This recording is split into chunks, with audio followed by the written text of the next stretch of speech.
Buenas tardes, estimadas y estimados colegas, señora secretaria. Bueno, corresponde aquí dar la lectura del acta anterior y queda a disposición de los señores y señoras diputadas. ¿Se da por aprobada el acto, no? No, se deja a disposición. Se deja a disposición. Perfecto. Entonces ya se deja a disposición. Cuenta. La señora secretaria dará lectura a la cuenta. Señor presidente, se han recibido los siguientes documentos. En primer lugar, un oficio del Gabinete del Ministro de Obras Públicas por medio del cual excusa al ministro por no poder asistir a la invitación cursada para el día de hoy por incompatibilidades de agenda. Y en segundo lugar, se recibió un oficio del Gabinete del Ministerio de Obras Públicas por medio del cual informa sobre la situación que afecta a la Laguna de Culeo, provincia del Maipo, región metropolitana. Eso sería todo, señor presidente. Muchas gracias, señorita. Soledad. Soledad. Bueno, ofrezco la palabra sobre la cuenta.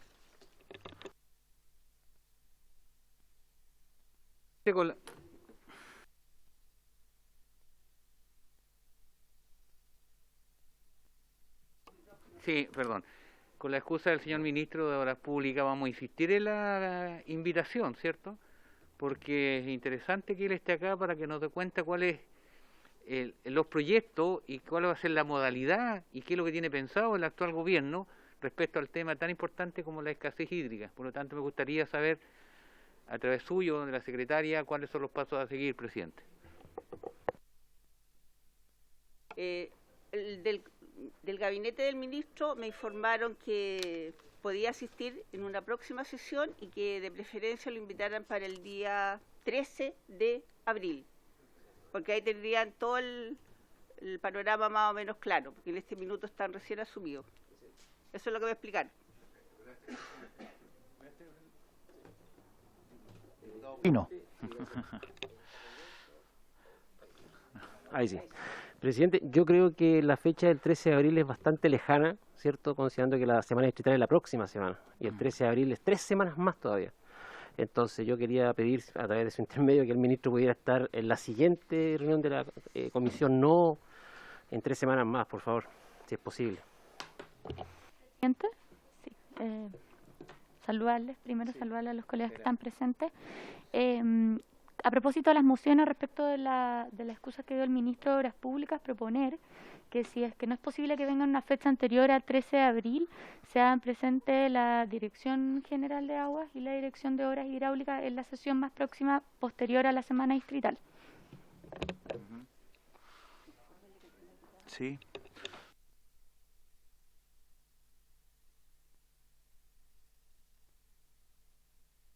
Ay. Mire, lo que pasa es que efectivamente yo concuerdo con usted, yo creo que efectivamente es muy importante que venga el ministro de Obras Públicas a dar cuenta de cuáles van a ser las políticas que van a tener y sobre todo que están estas direcciones que son tan importantes dentro de lo que es la política hídrica. En virtud de aquello, nosotros tratamos de subsanar esa situación y por eso que también hemos invitado para el día de hoy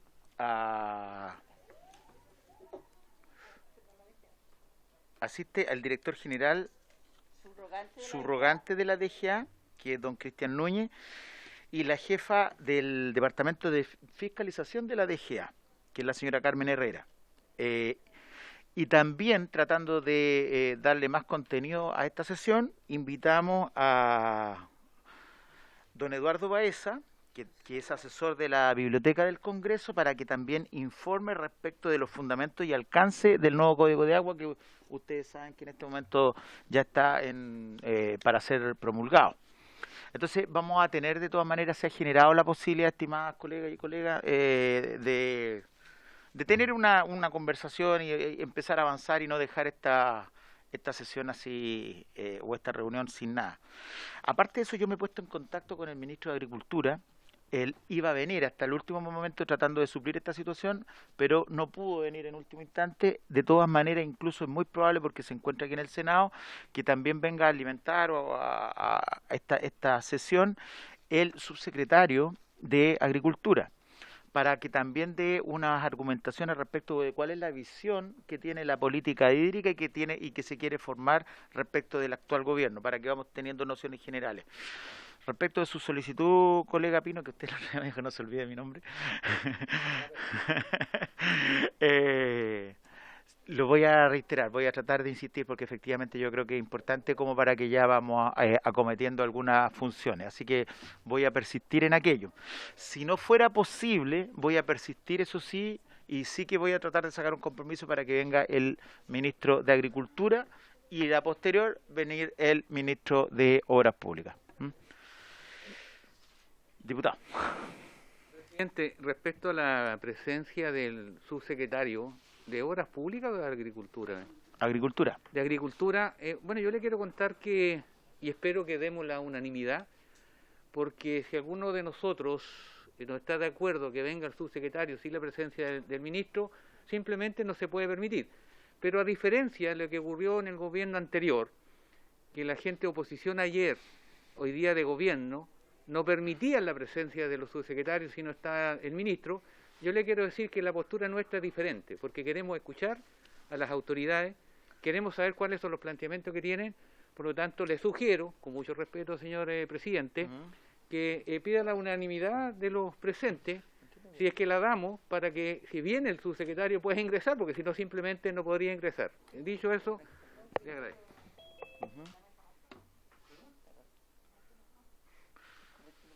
Bueno, sí, es correcto. Yo lo manifesté, diputado, en otra ocasión. Yo creo que el espíritu con el que venimos muchos, dentro de los cuales obviamente me incluyo yo, es de realizar una contribución y tratar de avanzar y tratar de generar condiciones de gobernabilidad respecto, por lo menos, de lo que son las comisiones. Yo ya le explicaba anteriormente, a mí me tocó desempeñarme harto tiempo como alcalde y creo que uno puede, y usted lo entiende mejor entonces, que uno, cuando tiene la capacidad de generar buenas reuniones, que pueden existir matices y discordancias, pero se pueden sacar grandes acuerdos adelante. Y a mí personalmente me interesa que le vaya bien a este gobierno porque me interesa que le vaya bien a Chile, por sobre otras consideraciones. Pero en virtud de aquello yo solicito, porque así lo establece también el reglamento, la unanimidad de los integrantes para que pueda asistir, a pesar que ni siquiera sabemos todavía si es que va a llegar, pero si es que llega, para que pudiera para ser parte de esta reunión el subsecretario de Agricultura. Señores diputados y señoras diputadas y señoritas diputadas. Ya, entonces, ¿Si les parece? sí. Así se puede. Si les parece, así se acuerda. Tienen que perdonarme mi novicio. Presidente, están conectados el director general de Agua, Cristóbal Núñez y doña Carmen Herrera. Ya, perfecto. Entonces le damos la palabra primero al director General de Agua, general de Agua subrogante, don Cristian Núñez. Muy buenas tardes, don Cristian. ¿Cómo está?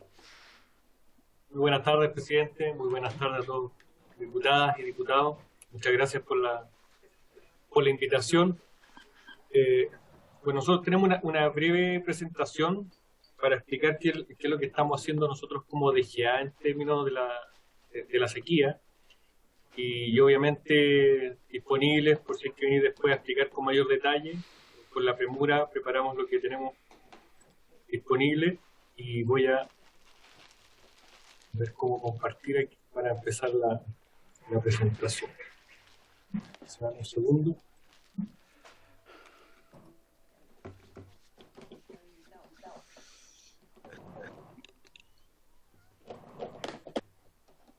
¿Me confirman si se ve? Por favor.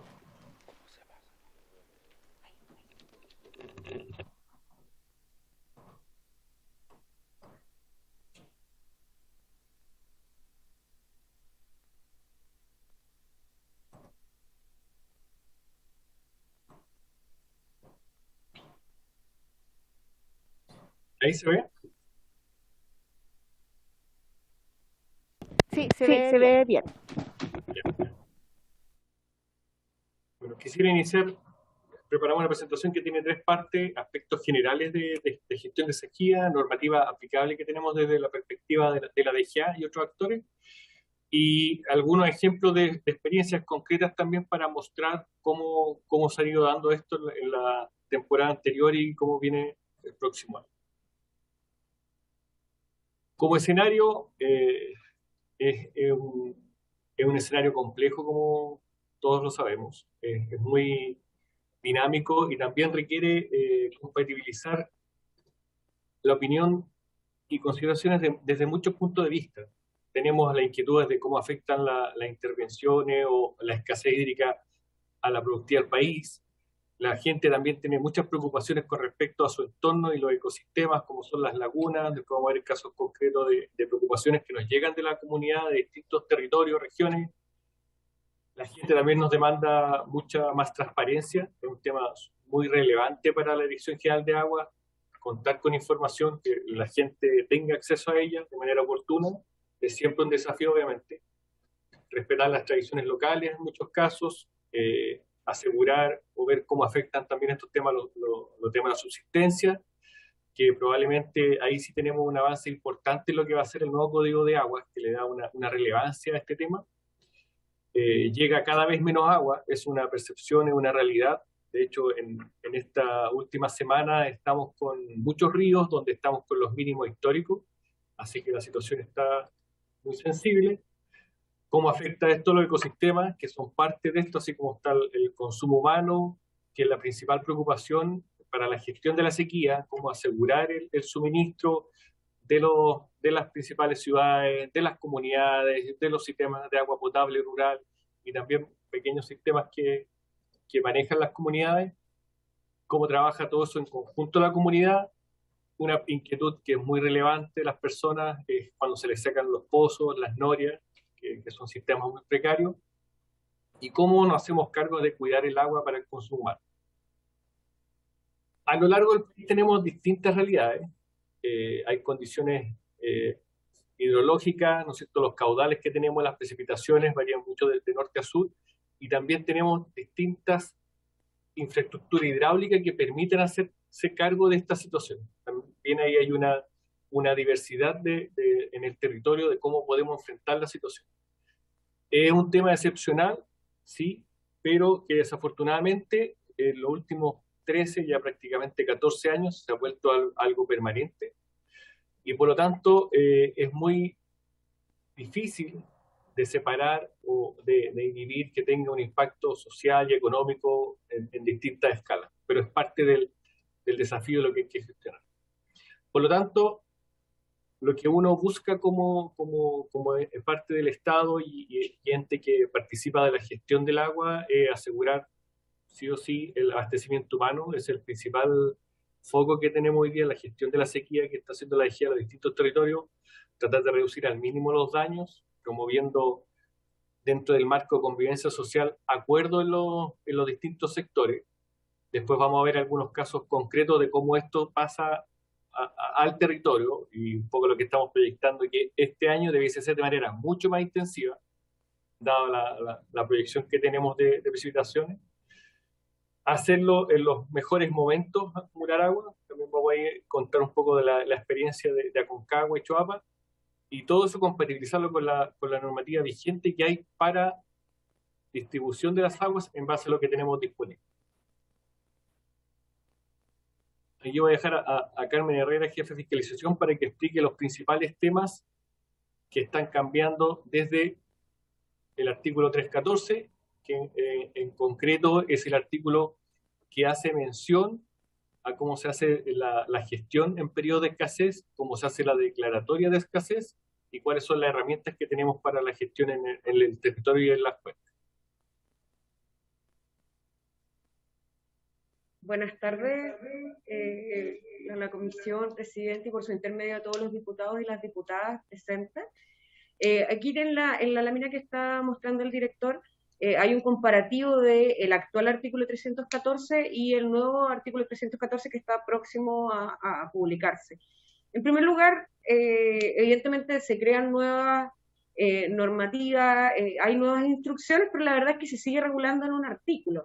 Entonces nosotros siempre miramos, digamos, con mucho interés cómo podemos sacarle el jugo a este artículo de manera tal de que nos permita activar y hacernos cargo de todas las consecuencias y todos los efectos que ha mencionado el director, considerando obviamente que tanto la sequía como la escasez hídrica es una situación que se puede verificar desde distintas dimensiones, y la verdad es que por lo pronto tenemos que hacernos cargo de todas de ellas.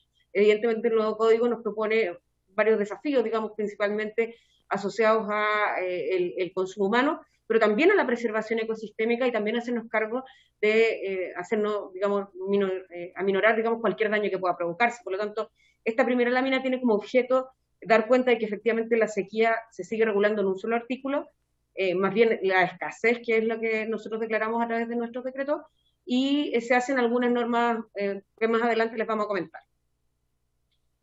Por ejemplo, en el primer inciso, que es bastante importante, hay, diría yo, 3 cambios fundamentales. Hasta hoy día en la normativa aplicable habla de extraordinaria sequía, y la verdad es que hoy día se cambia a una situación de severa sequía. Esto es un tema bastante técnico que tiene que ver con los índices que nosotros utilizamos para decretar esta sequía, y evidentemente estamos trabajando para que estos índices se vayan ajustando a la realidad que tenemos hoy día. Tal como mencionaba el director, la situación es bastante compleja porque se trata de manera excepcional una situación que viene ocurriendo de manera permanente. Por lo tanto, el desafío es que nuestro planteamiento técnico evidentemente vaya en conjunto con lo que está ocurriendo en la realidad y pueda hacerse cargo, digamos, de lo que ello provoca. En segundo lugar, otro gran cambio es que el anterior, ¿Cristian? Es que es por un periodo actualmente es por un periodo máximo de 6 meses no prorrogable, y hoy día ese periodo se extiende hasta un año. No quiere decir que siempre se va a decretar por un año, pero puede ser hasta por un año, y además puede prorrogarse. Esto evidentemente es un cambio administrativo bastante importante porque va a generar mayor, que se tramite de manera más expedita, sin prejuicio de que, como les dije anteriormente, esto tiene que calificarse desde la perspectiva técnica, evidentemente con un sustento que así lo requiera. Otro tema muy, muy importante es que evidentemente, obviamente la norma nos convoca, digamos, a reducir los daños derivados de la sequía. Esto lo mencionamos anteriormente, siempre tiene que ser un desafío respecto a todas las decisiones que nosotros tomamos, pero probablemente lo más importante es la mención explícita, inexistente hasta el momento de hoy, pero que va a venir en el nuevo código, respecto a la garantía del consumo humano, saneamiento y el uso doméstico de subsistencia. Es decir, cualquier decisión que nosotros adoptemos tiene que tener como primera prioridad garantizar el ejercicio de estos derechos que nosotros consideramos, evidentemente están nombrados en varias normas del nuevo código, pero creemos que esta es fundamental por sobre todo la situación que están viviendo numerosas comunidades en todo Chile. Por lo tanto, estos incisos hacen una mención explícita a la relevancia, digamos, que tiene esta prioridad, que, como les digo, es inexistente hasta el día de hoy, pero que en el corto plazo, evidentemente, va a ser parte del Código de Agua. ¿Cuál es la relevancia, digamos, también de este nuevo artículo? Hemos ido avanzando, solo porque puede que no se vea tan claro, no, desconozco, digamos, la posibilidad que ustedes tienen de verlo, pero las láminas han ido avanzando en los distintos incisos del nuevo artículo 314. Y en este nuevo artículo, o sea, en este inciso que nos estamos planteando en este momento, nuevamente habla de esta posibilidad que tiene el decreto de escasez de autorizar extracciones de aguas, tanto superficiales como subterráneas, pero siempre con preferencia, y vuelve a mencionar este especial interés que tiene la nueva gestión de agua, que es los usos de consumo humano, saneamiento y el uso doméstico de subsistencia, y la ejecución de las obras siempre que estén destinadas para ello. Por lo tanto, nuevamente, no tan solo nos proponen este desafío, sino que también enmarca la gestión de escasez y sequía enfocada en la prioridad del consumo humano y el uso de subsistencia. Por lo tanto, nuevamente, es muy relevante para avanzar en la gestión, digamos, que nos estamos planteando. Por último, estamos mencionando, el nuevo artículo 314 contempla una importante articulado, son varios incisos, que se refieren a la relación con las organizaciones de usuarios. Las organizaciones de usuarios son organizaciones intermedias que obviamente están vinculadas con la gestión y la administración del recurso hídrico, pero finalmente son las personas que habitan el territorio, que conocen perfectamente sus ríos, y que evidentemente estamos buscando que el trabajo sea de manera conjunta. En este caso los invita a que ellos se organicen, y en el caso en que ellos no se organicen, la Dirección General de Agua podrá tomar decisiones, por ejemplo, de intervenir. Evidentemente no es lo primero que nosotros buscamos promover la organización a nivel local, obviamente fomentando la participación, digamos, de todas las autoridades locales, y que ojalá estemos todos presentes. El director más adelante le va a presentar el caso de Aconcagua, pero evidentemente cuando eso no ocurra, nos da la facultad y atribución para la Dirección General de Agua para participar mediante la intervención. El nivel de intervención evidentemente dependerá de los objetivos que se proponga cada cuenca. El director lo señaló, Chile tiene una realidad hídrica muy heterogénea, por lo tanto dependerá de cada localidad y nosotros entender el funcionamiento de cada cuenca para determinar cuáles son las principales acciones y actividades que se tienen que llevar a cabo para enfrentar los problemas que tenga una cierta determinada cuenca. Mal podríamos suponer que una misma fórmula puede aplicarse en todas las cuencas, sino que implica un conocimiento en el territorio, de nosotros de manera específica y especial, por ejemplo, con las organizaciones de usuarios, que el nuevo 314 le entrega muchísimas facultades y obviamente, por lo pronto, la posibilidad de organizarse para hacer frente, y evidentemente si eso no ocurre, nosotros poder intervenir. Por último, que este artículo, está el último párrafo, digamos, que está señalando el 314, hace referencia a las consecuencias, digamos, de no recibir el agua y que evidentemente le da la posibilidad a los particulares para que puedan ejercer algunas acciones que evidentemente tendrán que ponderarse en su mérito cuando esto se provoca. Ahora habla de un tipo de indemnizaciones, sin prejuicio que esas indemnizaciones no tendrán o no serán efecto cuando la disminución en el agua que se les aporta a los titulares de derecho a aprovechamiento de agua tenga como función garantizar el derecho humano. Y nuevamente en este artículo menciona por tercera vez esta prioridad que nosotros también estamos contestes, digamos, a asumir y obviamente el desafío a implementar.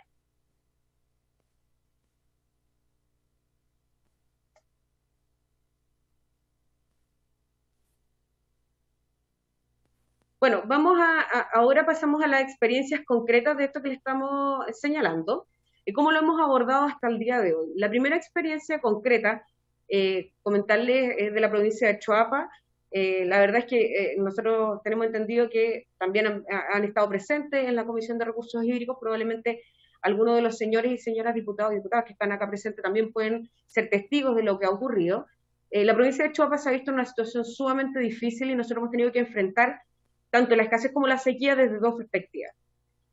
Una, que es obviamente la normativa, que ahora les vamos a convocar, pero también desde la perspectiva social, porque evidentemente no podemos aplicar las normas desde el escritorio, sino que hemos tenido una fuerte concurrencia a terreno. Entonces, lo primero que hicimos fue generar mejor información, y un desafío de la gestión hídrica moderna y comprometida con la comunidad es generar información y poner esa información a disposición de todas las personas a fin de que puedan utilizarlas para un mejor conocimiento, digamos, de la realidad hidrológica. Por lo tanto, instalamos nuevas estaciones de monitoreo, generamos sondaje, generamos estudios hidrogeológicos, modelaciones que permitieran conocer en mayor detalle la dinámica hidrológica o hidrogeológica que se presentaba en la provincia de Choapa. En segundo lugar, desarrollamos un plan de vigilancia en trabajo con la comunidad, de manera de poner especial atención a aquellos puntos críticos que la propia comunidad levantó así. Personalmente me tocó estar en terreno muchísimas ocasiones con la propia comunidad y evidentemente yo nos fui levantando cuáles eran los puntos críticos, cuáles eran los más difíciles, digamos, de enfrentar desde su perspectiva, además de que la región de Coquimbo, principalmente la provincia de Choapa, prácticamente en el año 2021 duplicaron el número de expedientes de sancionatorio y fiscalización aperturados y cerrados. Por lo tanto, efectivamente desarrollamos este plan específico a fin de aumentar las fiscalizaciones. Además, generamos una suerte de coordinación entre las instituciones públicas, que son principalmente con la Superintendencia de Servicios Sanitarios y la Dirección de Obras Hidráulicas, que son un poco lo que también mencionaban la señora diputada y los señores diputados allá presentes, en términos de que también son estas instituciones vinculadas con la gestión de la escasez y la gestión de la sequía. En el caso de Choapa trabajamos en conjunto.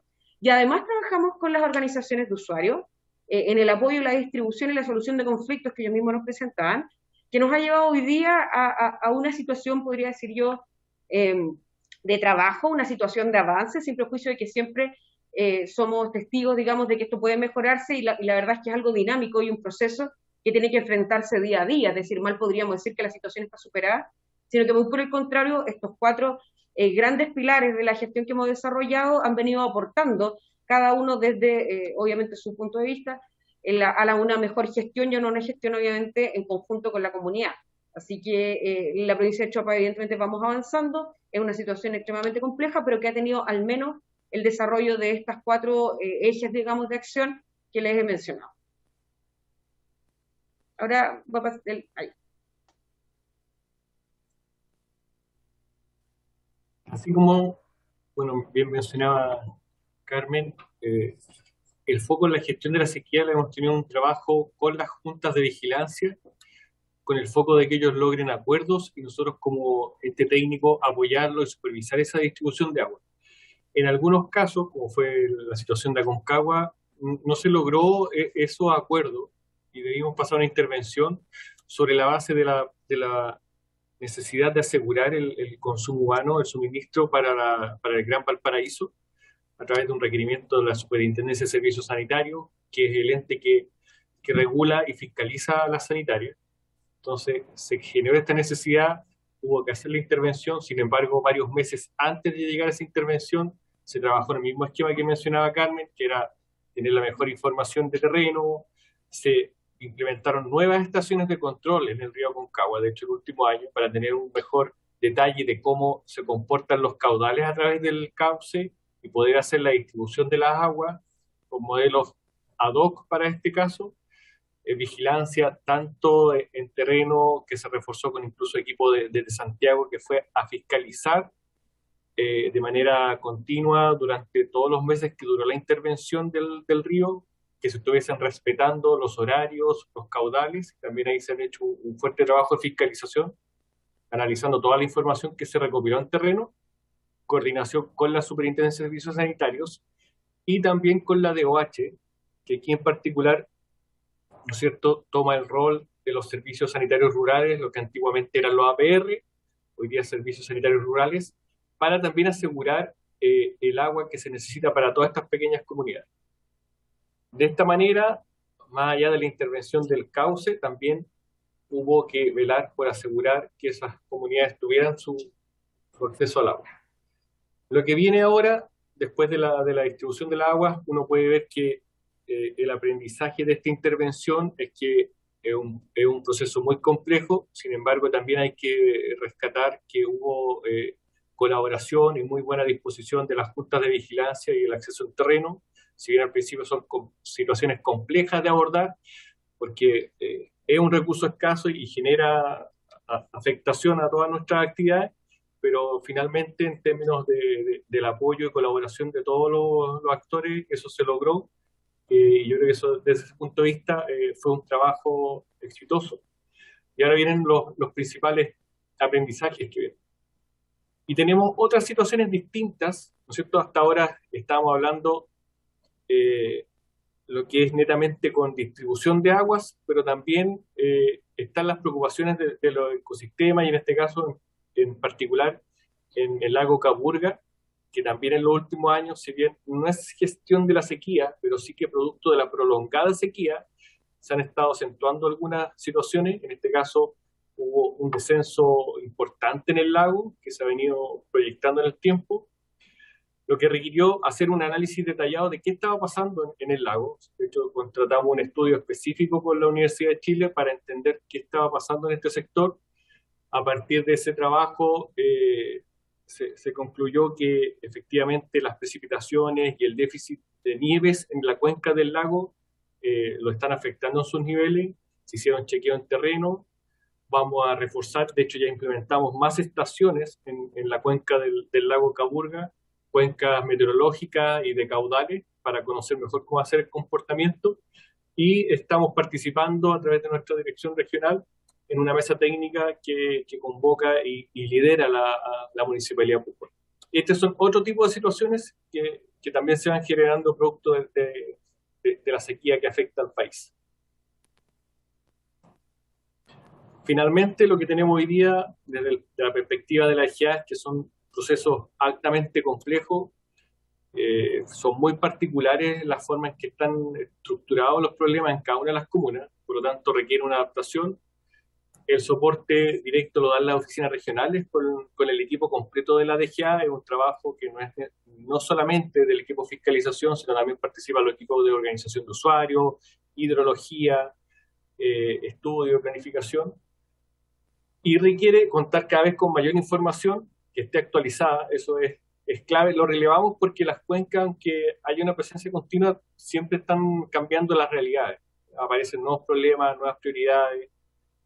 También producto de la pandemia se ha visto, y el último año, un gran cambio hacia donde está creciendo la población rural, lo que está en directa relación con las decisiones y cómo se organizan estos temas. Requiere redestinar funcionarios y funcionarias a otras labores.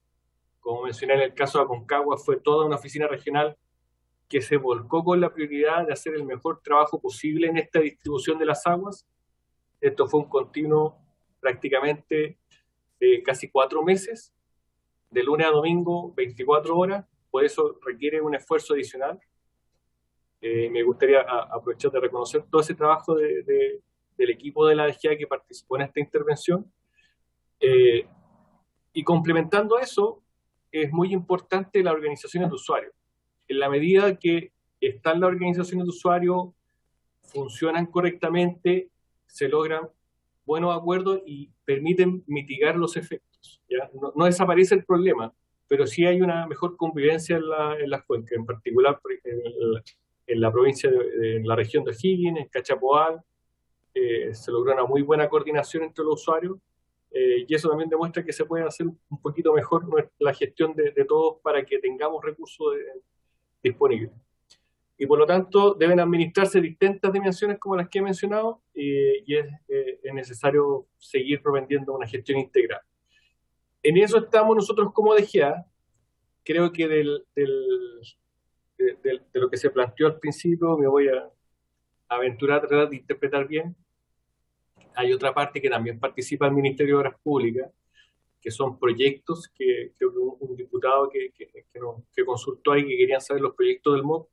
Nosotros vamos a transmitir esa preocupación al ministro y el gabinete también, para que cuando se genere la próxima reunión haya un énfasis en ese aspecto, porque hay otra parte del MOP, una que es Servicios Sanitarios Rurales, la Dirección de Obras Hidráulicas y también la Superintendencia de Servicios Sanitarios, que participan, y ellos también tienen más información con lo que es respecto a obras en concreto que se están haciendo para mitigar la sequía y generar el abastecimiento. Eso es lo que teníamos preparado, señor presidente de la comisión, y disponible para consulta y lo que se requiere.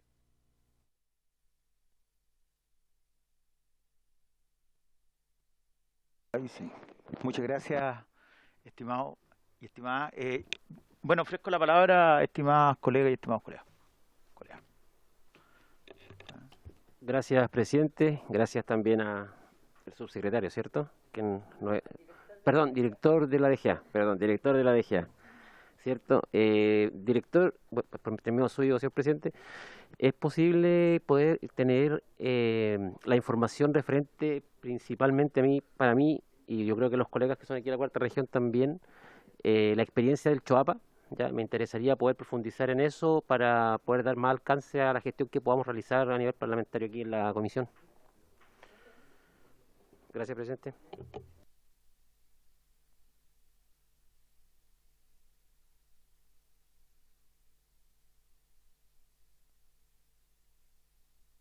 Ahora sí, ¿cómo están? Buenas tardes. Bueno, presidente, a propósito de la intervención del colega, también me gustaría preguntarle al director subrogante de la DGA, también a la encargada de fiscalización. Se planteó que el Choapa se duplicaron las denuncias y los expedientes sancionatorios.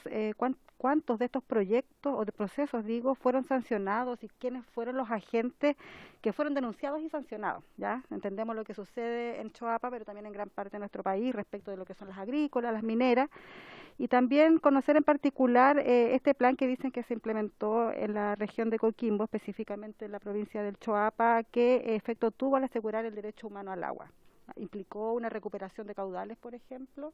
Esto para entender cuál es la línea y la política que se implementa y cuál es también la línea que vamos a seguir luego desde esta misión parlamentaria. Gracias.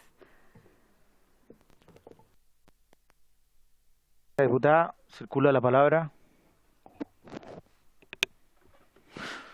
Sí, yo también quiero aprovechar de hacer algunas preguntas. Yo soy de la Concagua y he estado viviendo constantemente este proceso de intervención. Me gustaría consultar cómo ha sido el tema de las fiscalizaciones, principalmente, cuántos fiscalizadores aproximadamente hay, si es que faltan fiscalizadores, y también que pudiéramos tener algún conocimiento respecto, por ejemplo, en el caso específico acá del río Aconcagua, de cuánta es el agua que se necesita para llegar al embalse Los Aromos y cuánta es la que efectivamente a partir de estas intervenciones que se realizan en el río Aconcagua llegan al embalse Los Aromos y no se quedan en el camino, ¿cómo podemos regular el hecho de que no se queden en el camino y sobre todo en el trayecto, en lo que dice relación con las aguas subterráneas? Tiene la palabra. Presidente.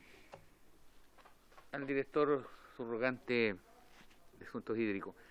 ¿Hay algún proyecto para desalinizar agua? Hoy día estamos acá en Valparaíso y hemos escuchado a las autoridades regionales que se vislumbra un futuro no muy auspicioso, que habría restricción para el consumo humano.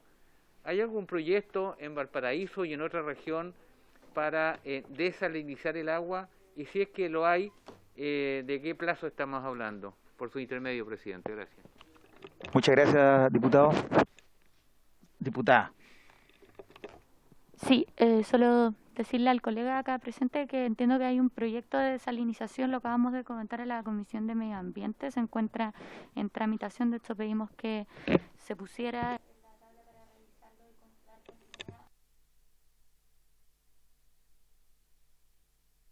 No sé cómo... Ahí sí.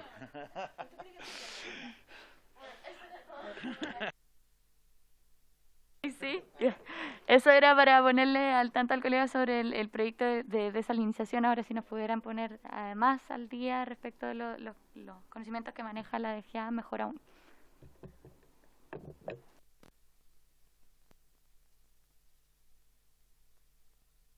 Ahora sí. Bueno, ¿hay alguna otra pregunta, estimados colegas? ¿Circula la palabra? Sí, diputada. Aprovechar, gracias señor presidente, saludo al director de la DGA, le agradezco también su presencia hoy día con nosotros, además de las desalinizadoras, aprovechar de preguntar sobre reutilización de aguas grises, proyectos de embalse también, yo también soy de la región de Valparaíso, así que obviamente me interesa primordialmente nuestra región, la situación hídrica al respecto, y bueno, si es que se puede también hay temas de racionamiento un poco más nuevos en Nogales, por ejemplo, y hay otras comunas como el Muelle que datan de más tiempo, y nos gustaría saber si es que ya han podido ver alguna medida al respecto, por favor.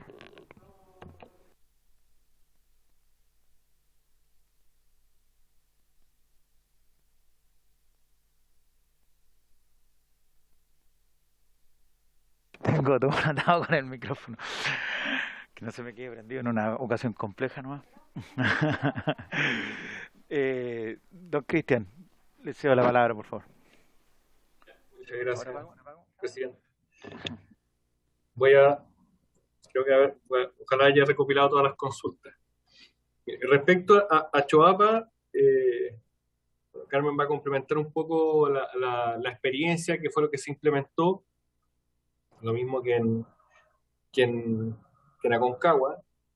Y ahí creo que hubo dos preguntas, ¿no es cierto? Una era como mayor detalle de cómo fue el trabajo y también cómo fueron los procesos de sanción, cuáles fueron las denuncias, cómo se fiscalizaron.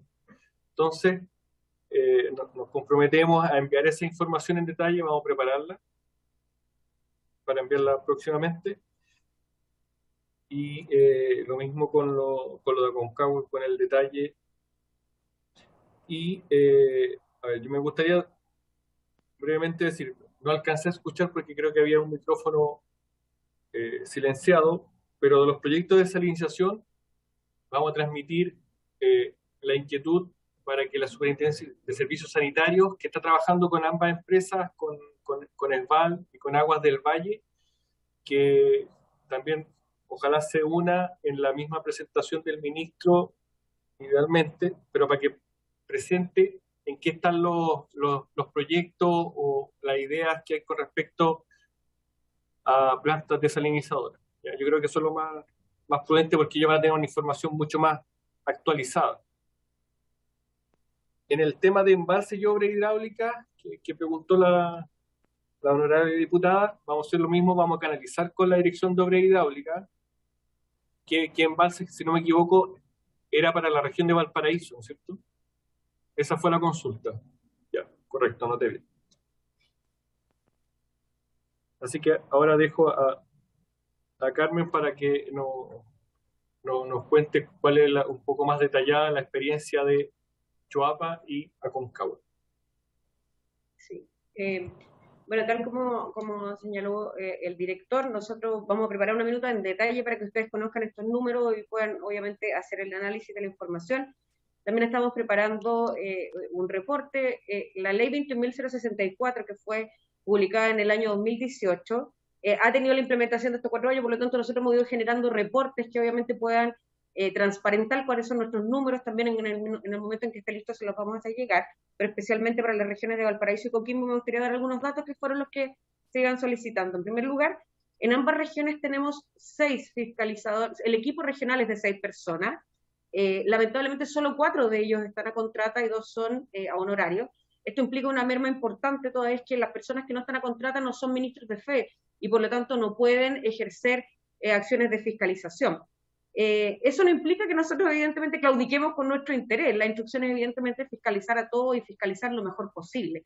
Pero esto también nos propone enfrentar la fiscalización desde una perspectiva moderna, eficiente y que evidentemente esté enfocado. ¿Y por qué te estoy diciendo esto? Porque no basta fiscalizar, sino que, no recuerdo, un señor diputado, una señora diputada hizo justamente la consulta respecto a las multas. O sea, no basta abrir expedientes, sino que también esos expedientes tienen que llegar a hacer una investigación lo suficientemente profunda, de manera en que dé cuenta de cualquier infracción que se esté cometiendo. Y lo que viene después es aún más complejo, porque existe un sistema recursivo bastante importante para nuestro procedimiento, que se demora, primero tiene un recurso de reconsideración, que es una sede de, por decirlo de alguna manera, apelación en sede administrativa, y luego viene un recurso de reclamación, que es en sede judicial. Por lo tanto, un expediente que aplica multa en una dirección regional puede tardarse 1 año o 1 año y medio posteriormente en que esa multa recién se pueda hacer efectiva. Y luego tenemos que coordinar con la Tesorería General de la República para que hagan la cobranza. Por lo tanto, nuestro desafío también está ahí. Es decir, no tan solo abrir los expedientes de fiscalización, sino que los expedientes de fiscalización tengan sentido real para las personas que están en el territorio. Voy a poner un ejemplo. El día domingo vimos un artículo en el Diario Constitucional que hablaba de un caso específico de la región de O'Higgins, no es ninguna de las que ustedes consultaron, pero lo voy a comentar de todas maneras.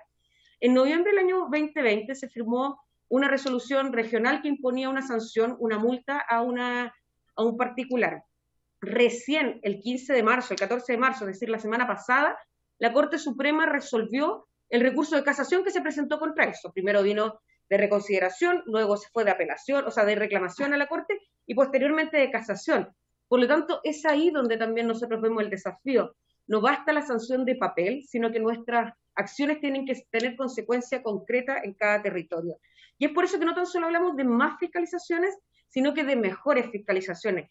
Hemos dotado a nuestros funcionarios de mejores instrumentos, por ejemplo, para que podamos enfrentar cuando hay un titular, digamos, que obviamente discrepa de nuestra postura, y hemos tratado de profundizar en las habilidades y las capacidades técnicas administrativas que tienen nuestros funcionarios, que, como les digo, y desde mi perspectiva personal, son bastante escuetos, son bastante pocos para la cantidad y para los territorios que deben abordar en cada una de las regiones que están señaladas.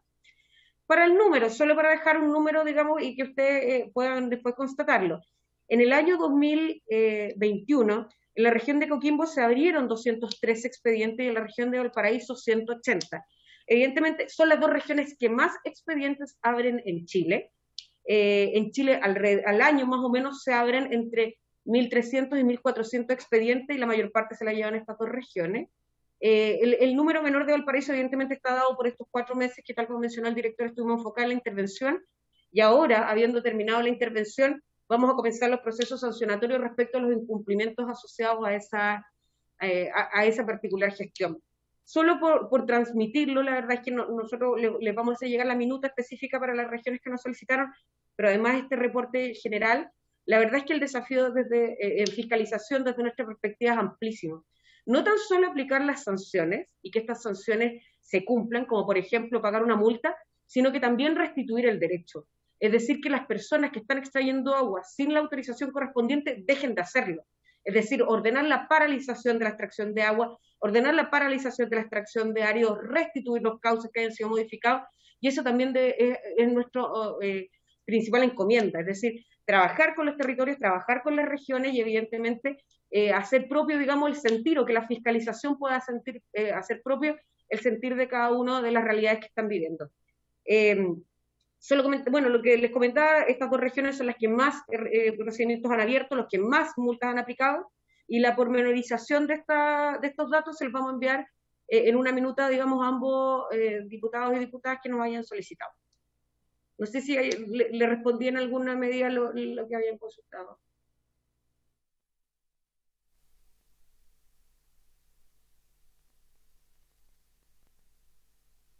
Qué terrible. Ya ahí sí. Diputada, disculpe. Gracias, señor presidente. Bien, darle las gracias. Tengo otra consulta. ¿Qué tan factible ven que el Ministerio de Obras Públicas determine zona de catástrofe? Estado de catástrofe, perdón. En la zona, ¿cierto? Se piensa hasta la región del Maule, podría ser, considerando que ayer, que era el Día Mundial del Agua, se reunieron alcaldes de 5 regiones de Chile para solicitar y que efectivamente se puedan tomar medidas urgentes. Entiendo que se está en reflexión. Me gustaría saber si ustedes tienen alguna información que nos puedan adelantar, por favor. ¿Alguna otra consulta?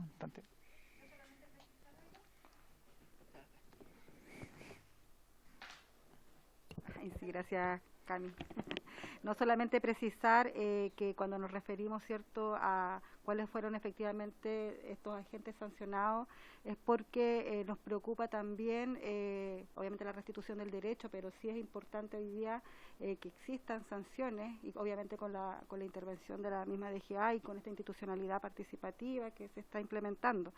Obviamente queríamos hacer el punto, porque obviamente estos agentes que fueron denunciados y sancionados queremos saber quiénes son, porque es muy diferente, ¿cierto?, cuando hablamos de la agroindustria o de la gran minería, a personas o comunidades que también han incurrido, por ejemplo, en esto de desviación de cauce o a lo mejor intervención de algunos pozos. Solamente por eso hice la precisión, presidente, porque obviamente la multa es lo que nadie quiere esperar, ¿cierto?, que solamente nos conformemos con aquello. Sin embargo, quería dejar eso obviamente en el acta. Muchas gracias. Gracias, Carmen. Muchas gracias. Yo también quiero aprovechar de insistir un poco en la pregunta porque atañe al distrito al cual yo represento, estimado director y jefa de servicio y jefa de fiscalización. Lo que pasa es que yo pertenezco a la zona de la Concagua, básicamente la primera sección. Entonces existe un reclamo bastante importante de lo que ocurre allá respecto de cómo han sido los procesos de intervención, donde evidentemente al principio existen acuerdos, pero estos acuerdos son entre comillas voluntarios, porque si no hay acuerdo es que hay una intervención inmediatamente y por lo tanto bastante contundente. Entonces lo que se reclama básicamente allá es que se hace intervención, la gente se queda sin agua, pero en el trayecto se queda prácticamente el 80% del agua que debería llegar al embalse Los Aromos y que está destinado al consumo humano. Entonces, lo que se hace básicamente en el trayecto es que se pierde la agua rellenando, digamos, todo lo que tiene que ver con las aguas subterráneas que después pueden ser tocadas con pozos muy profundos que evidentemente solo satisfacen o no benefician a los grandes agricultores que pueden construir pozos muy profundos, pero no a los pequeños agricultores que existen arriba. Entonces, existe por una parte esa demanda y la otra demanda que existe es que, si bien es cierto que hay una situación que está destinada al consumo humano, cerca del 30% del agua se pierde por parte de ESVAL, por no mantención de cañerías como corresponde, en infraestructura, que es una cuestión que no solo ocurre con ESVAL, sino que muchas veces con distintas empresas sanitarias.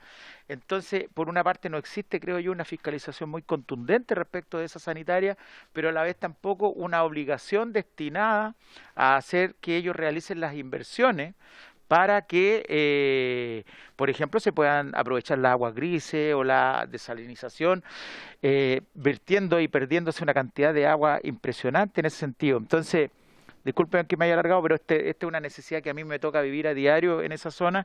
Y entonces, ¿cómo son los criterios de intervención y qué se puede hacer al respecto? ¿Muy larga? ¿La corto?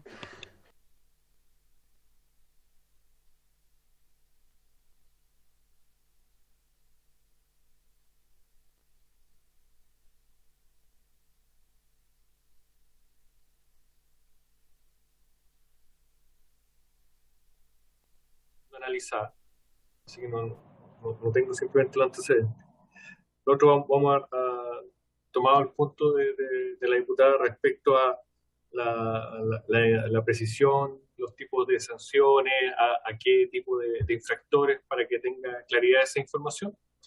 Y finalmente, respecto a la intervención de Aconcagua, fue un proceso, la intervención se implementó a final de agosto, si no me equivoco, los primeros, no me falla la memoria, últimos días de agosto, primeros días de septiembre, después de un proceso de conversaciones que se iniciaron en mayo.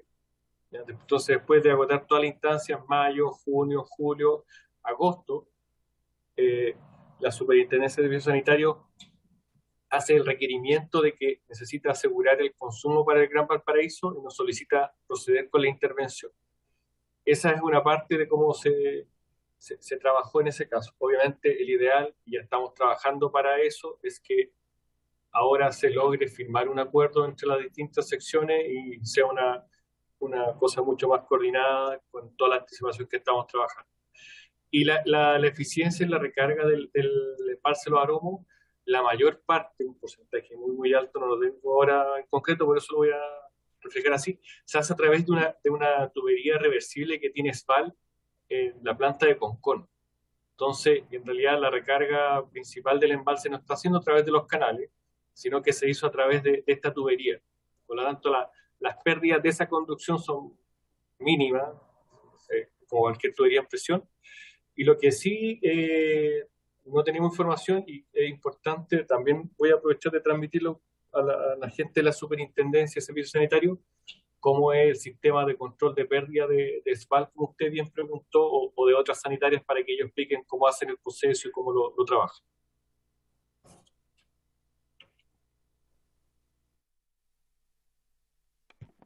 Muchas gracias. ¿Diputada o diputado? Gracias, presidente. Bueno, esto más que nada es un alcance, o sea, dentro de todas las cosas que necesitamos es poder solicitar la presencia del superintendente de servicios sanitarios en esta comisión. Ya, como bien saben, la superintendencia es quien fiscaliza y tiene también bajo su dirección el sector sanitario en general. Ya son más de 51 concesionarias en 399 localidades en el país, que ellos son los que están regulando. Y aparte también hay servicios sanitarios rurales que están bajo su alero, por decirlo de alguna forma. Entonces es súper importante la pregunta que usted hizo, presidente. Ellos son los que ven cuántas son las pérdidas comerciales, en este caso de cada una de las sanitarias. Ya, el promedio a nivel nacional es de un 34%, y ellos son quienes reciben esa información y también son quienes se encargan de gestionar los datos para poder tener la empresa modelo en cuanto a lo que es la gestión sanitaria. Y ahí nos podrían explicar en qué consiste esa empresa modelo y qué empresa sanitaria está cerca de poder ser una empresa modelo, que nos vamos a sorprender con las respuestas que nos van a dar. Eso sería, señor presidente. Muchas gracias. Muchas gracias a usted, diputado. ¿Diputada? Diputada, bueno, tenemos otro invitado, ya que nos va a venir a exponer los alcances fundamentales de la modificación al Código de Agua. Yo creo que ya no habiendo más preguntas que realizar, no nos queda más que agradecer la participación, la presencia y la exposición del director general de Agua, subrogante don Cristian, y a la jefa de fiscalización, la señora Carmen Herrera.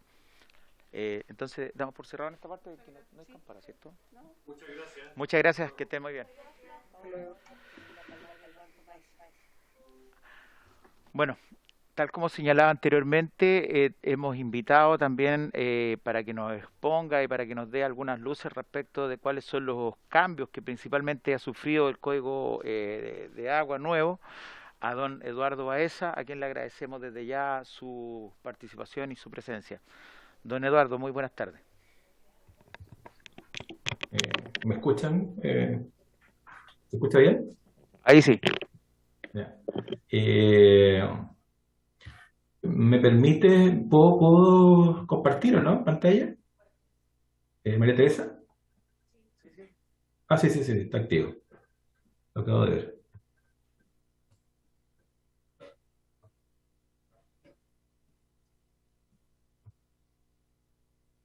Ok.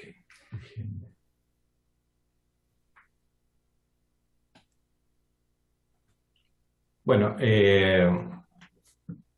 antes que todo quisiera saludar a esta honorable Comisión de Recursos Hídricos de la Cámara, ya que son todos miembros nuevos, por lo que estuve mirando ahí en la página web. Así que, por supuesto, mi más cordial bienvenida y saludo, ¿no es cierto?, a los miembros de esta comisión, señoras diputadas y señores diputados, y por supuesto al señor presidente. Así que, dicho eso, por su intermedio, ¿no es cierto?, les voy a presentar lo que nos toca, digamos, desarrollar en esta tarde. Bueno, el título, como bien dijo el presidente, es Fundamento y alcance de la reforma del Código de Aguas.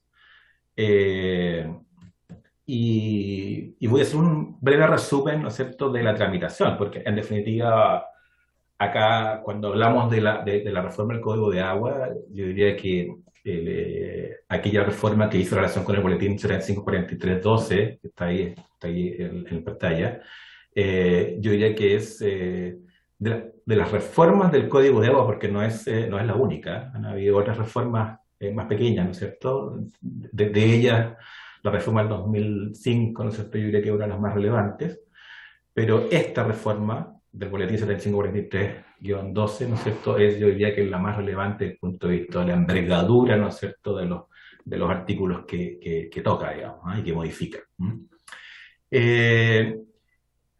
Y en específico, ¿no es cierto?, en esta reforma, esta partió en el año 2011, en marzo del 2011. Ingresó, ¿no es cierto?, a la Cámara de Diputados, ¿no es cierto?, como Cámara de Origen, y recién en el año 2016, ¿cierto?, es decir, tramitación de 5 años, la Cámara de Diputados aprobó con muchas modificaciones en el camino, ¿no es cierto?, el proyecto de ley en cuestión. Luego de ello pasó, ¿no es cierto?, en este año 2016, y yo diría que en enero de 2017, ¿no es cierto?, se empezó como ya empezó la discusión, ¿no es cierto?, en el segundo trámite constitucional en el Senado, y eso se hizo, esa discusión, ¿no es cierto?, y esas modificaciones se hicieron hasta el año 2021, es decir, fines del 2016 hasta el año 2021, pasando por diversas comisiones, que yo las cito ahí en la lámina, ¿no es cierto?, la Comisión Especial de Recursos Hídricos del Senado, ¿no es cierto?, la Comisión de Agricultura, y por último la Comisión de Constitución, Legislación, Justicia y Reglamento. ¿Okay? Luego de ello, una vez que salió de la Comisión de Constitución, pasó a tercer trámite, ¿no es cierto?, a la Cámara de Diputados, y posteriormente a Comisión Mixta, siendo aprobada por ambas cámaras en enero, ¿no es cierto?, de este año. O sea, por lo tanto, estamos todavía, ¿no es cierto?, con un proyecto bastante en caliente, por decirlo de alguna forma. Luego de ello, se aprobó en enero del 2022, el proyecto fue enviado al Tribunal Constitucional, ¿no es cierto?, como bien decía el presidente, para su control de constitucionalidad, y recientemente, el 10 de marzo del 2022, se declaró que el proyecto de ley y las disposiciones que contempla, ¿no es cierto?, eran conformes con la Constitución. Por lo tanto, el proyecto quedó listo para su promulgación y posterior publicación. En eso estamos a la espera. Por lo tanto, en los próximos días debiéramos tener, ¿no es cierto?, ya una ley, ¿no es cierto?, que reforma el Código de Aguas.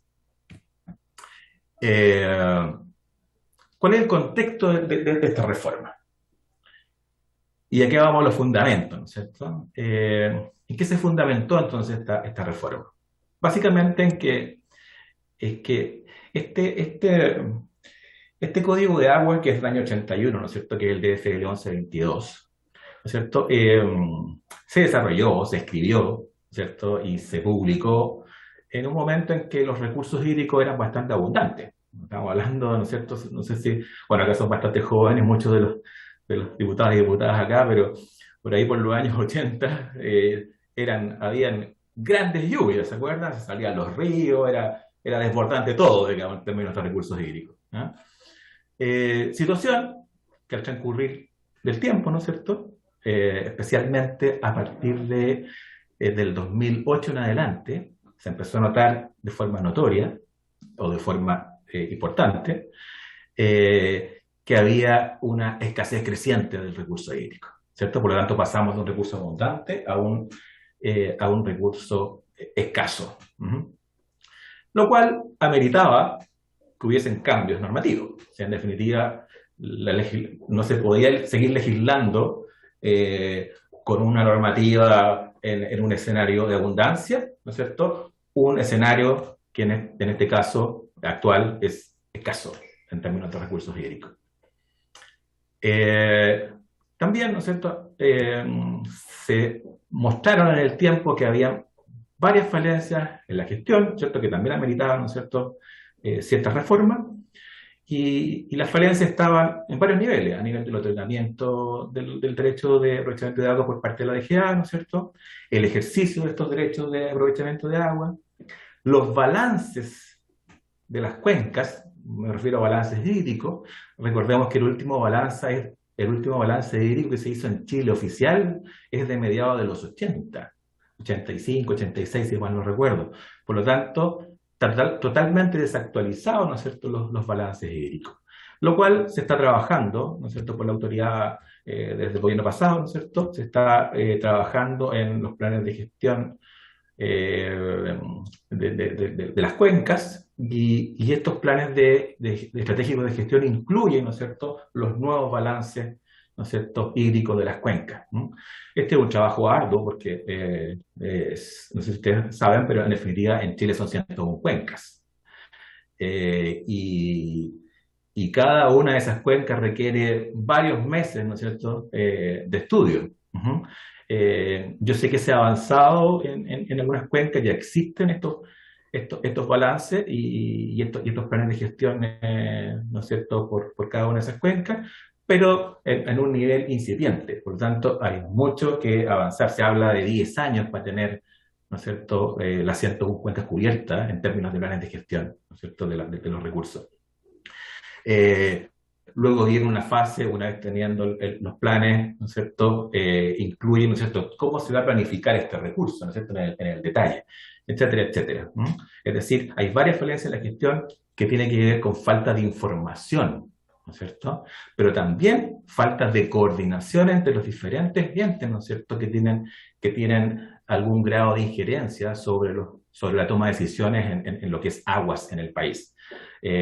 Son más de 42 instituciones que tienen que ver con el agua. O sea, son prácticamente casi 100 funciones distintas relacionadas con el agua. Es decir, imagínense la dispersión en la toma de decisiones, y eso hace que sea ineficiente la toma de decisiones, si digamos las cosas como son. Y no lo digo yo, eso lo dicen los informes, ¿no es cierto?, del Banco Mundial del 2011-2013, ¿no?, como referencia, digamos.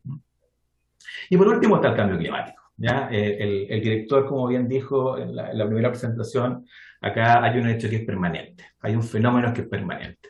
Y el cambio climático, ¿no es cierto?, afecta directamente el ciclo del agua. O sea, es así, y eso está demostrado por varios informes, ¿no es cierto?, del IPCC, que tienen relación con estos informes técnicos a nivel mundial, y nos dicen, cambio climático, incidencia directa, ¿no es cierto?, sobre el ciclo del agua, y por ende vamos a tener todos estos fenómenos mundiales donde en algunos lugares hay grandes inundaciones, ¿no es cierto?, grandes desbordes de ríos, grandes, ¿no es cierto?, derrumbes, ¿no es cierto?, de cerro producto de la erosión del agua, y tenemos otros fenómenos, ¿no es cierto?, o en otras zonas donde hay grandes sequías.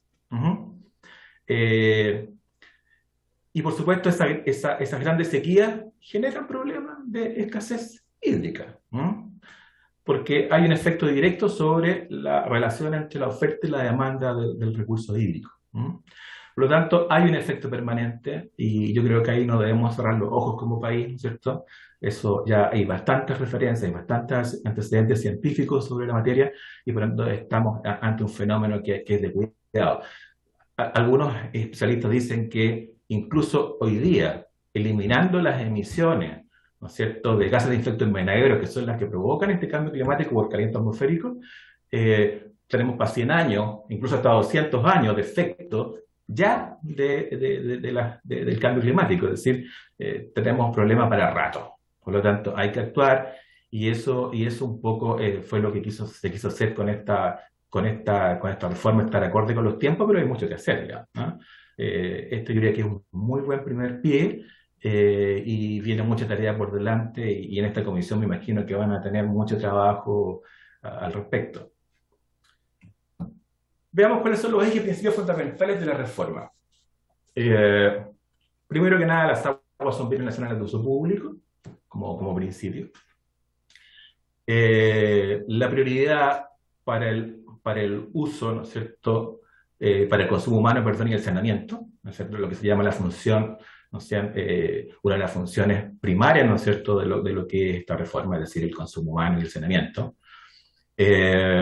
Garantizar el uso de los derechos de aprovechamiento de agua a quienes los utilizan adecuadamente, y sancionar a aquellos que no lo hagan adecuadamente, por supuesto.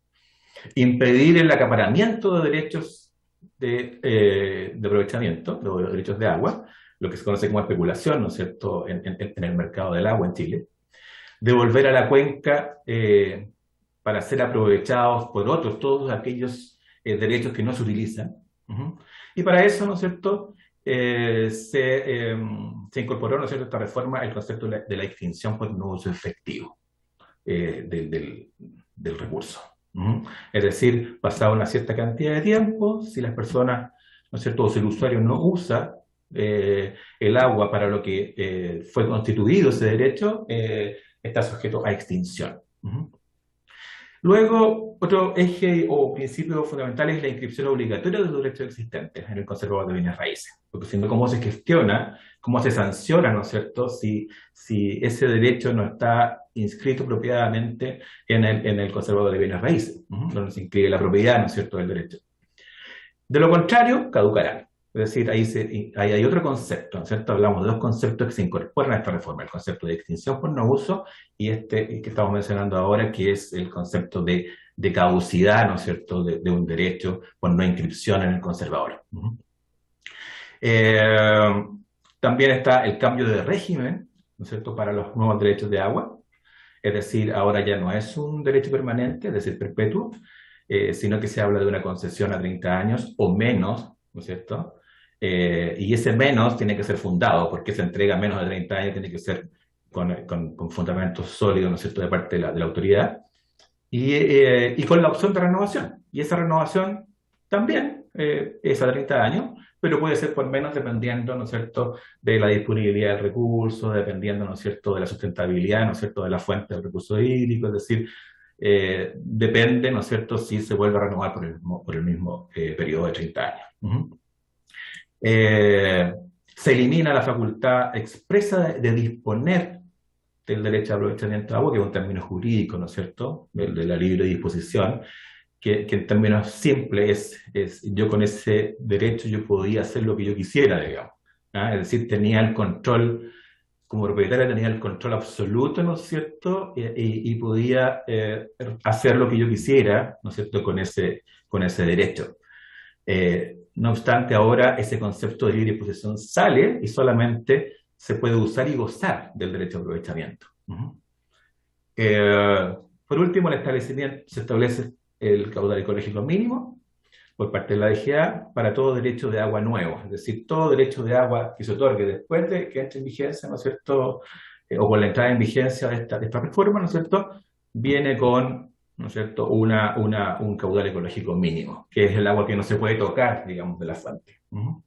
Y los existentes, es decir, aquellos que están antes de la reforma, todos aquellos derechos que ya están constituidos, también se aplica un caudal ecológico mínimo. Aquellos derechos que están en áreas en que el Ministerio de Medio Ambiente informe que existe un ecosistema amenazado o degradado, ¿no es cierto?, y en todas aquellas áreas que están bajo protección oficial de la biodiversidad. Es decir, se restringe, ¿no es cierto?, a esa zona. Vamos a los alcances ahora, que tienen mucha relación, por supuesto, con estos ejes y principios, ¿no? Acá, la verdad es que yo quise rescatar algunos ejes, ¿no es cierto?, y por supuesto algunos articulados, ¿no es cierto?, algunos incisos que son relevantes de destacar, porque en definitiva el detalle es bastante más grueso, ¿no es cierto?, de exponer, ¿no es cierto?, en esta instancia. Pero yo diría que acá está lo relevante. ¿Cuáles son los alcances entonces? Primero, la prioridad del consumo humano, ¿no es cierto?, donde se refuerza el carácter público del agua. Eso está en el artículo 5, ¿no es cierto?, de la reforma, y yo diría que, y no los especialistas dicen que, ¿no es cierto?, esta es una de las reformas más relevantes, ¿no es cierto?, de esta nueva ley. Y ahí, de hecho lo insisto, ¿no es cierto?, que un poco le dan fuerza a este reforzamiento en el carácter público, ¿no es cierto?, y la priorización del consumo humano. Están aquellos ejercicios que dicen en relación con que las aguas liberadas podrán ser reservadas por el Estado. Aguas liberadas son aquellas aguas que en definitiva fueron derechos que no fueron utilizados y vuelven, ¿no es cierto?, a la autoridad, digamos, o al Estado. Y esas aguas pueden ser reservadas por el Estado y asignadas para la función de subsistencia. Y cuando hablamos de subsistencia, o la función de subsistencia, estamos hablando, ¿no es cierto?, de consumo humano, agua potable, ¿no es cierto?, estamos hablando de saneamiento y estamos hablando del uso doméstico de subsistencia, valga la redundancia. Y también para la función de preservación ecosistémica, ¿no?, en orden de prioridades. El uso de aguas de vertientes, nacientes cordilleranas u otra forma de recarga natural cuando no hay una red de agua potable, ¿no es cierto?, que está consignado también en la reforma. La autoridad, por ejemplo, podrá expropiar derechos de agua si no existe otra opción. El remate, porque en definitiva acá cuando uno no usa el agua, antes de la extinción, ¿no es cierto?, cuando no se usa el agua, es decir, no se construyen las obras para el uso de este recurso, se aplican, ¿no es cierto?, multas, en este caso se les llama patentes por no uso. Y cuando no se paga esa patente, que dicho sea de paso en Chile, un gran número de personas no está pagando sus patentes, por lo tanto eso es un tema que sería interesante analizar en esta comisión, se va a remate ese derecho. No obstante, acá dice que ese remate no aplican solicitudes de derechos de agua para la función de subsistencia. Es decir, el remate tiene sus excepciones, digamos. En este caso, son todos aquellos derechos que van a subsistencia. Y además, el presidente de la República podrá constituir derechos de agua sin disponibilidad, siempre y cuando sea para subsistencia o para la función de subsistencia. Otro alcance importante es que hay un cambio en el régimen para los nuevos derechos, ya lo habíamos comentado. El derecho de agua se otorgará mediante concesiones temporales, es decir, 30 años o menos, dependiendo de la disponibilidad, ¿no es cierto?, y la sustentabilidad de la fuente, con renovación. Esta renovación se puede solicitar 10 años antes de que venza la concesión, es decir, si son 30 años, al año 20 se puede ya solicitar la renovación. La protección de áreas de importancia ambiental y patrimonial, ¿no es cierto?, es otro de los alcances relevantes. Es decir, no se pueden constituir derechos, ¿no es cierto?, en glaciares o áreas declaradas bajo protección oficial de la biodiversidad, vegas, fuegos federales y pajonales en la macrozona norte. Y además, ¿no es cierto?, no solamente no se puede constituir derechos, sino que además se les aplica caudal ecológico.